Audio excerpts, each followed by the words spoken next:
In this lecture, we will explore how inflation impacts the economy. We focus on purchasing power, wages, and interest rates. To understand the negative effects of inflation, we first have to look at a theoretical scenario where it doesn't hurt.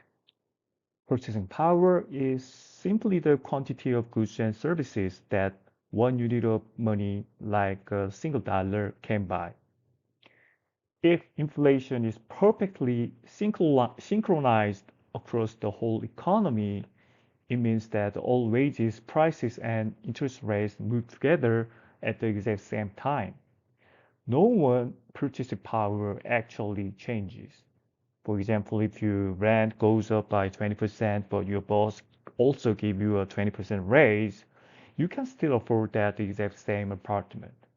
Similarly, if a car gets 20% more expensive, but your savings account grew by the 20% through interest, you haven't lost any ground. In this world, inflation is just a change in the units we use. Of course, we do not live in that world. In the real world, wages typically lag behind inflation. We call this concept sticky wages. Think about it. The prices for your groceries or gasoline might rise every single week, but most people only see their salary adjusted once a year during the performance review. This lag creates a gap.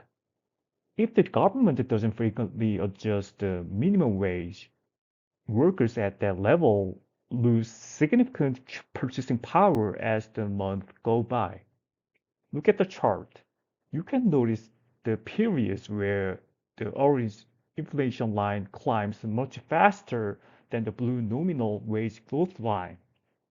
During those gaps, workers are effectively getting a pay cut in real terms, even if their paycheck looks the same.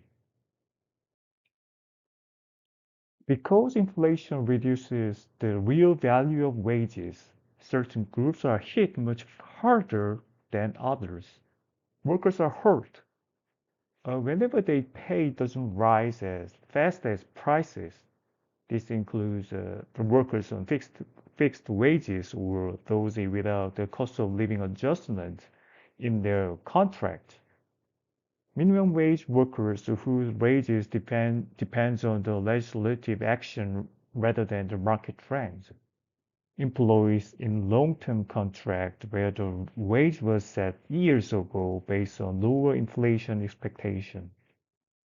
Retirees who often live in fixed income that don't change regardless of the how expensive milk or medicine becomes.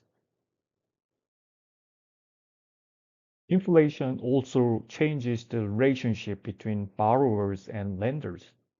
To understand this, we distinguished between two types of the interest rate.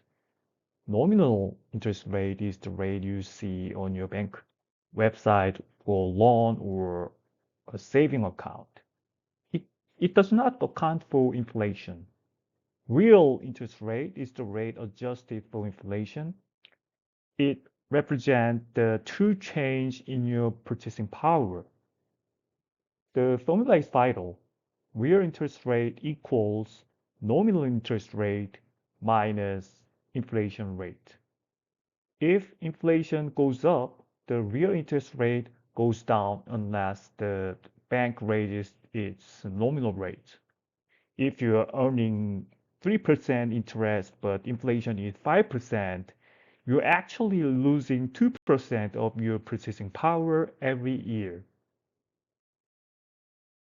The key rule is that inflation reduces the real value of money repaid in the future.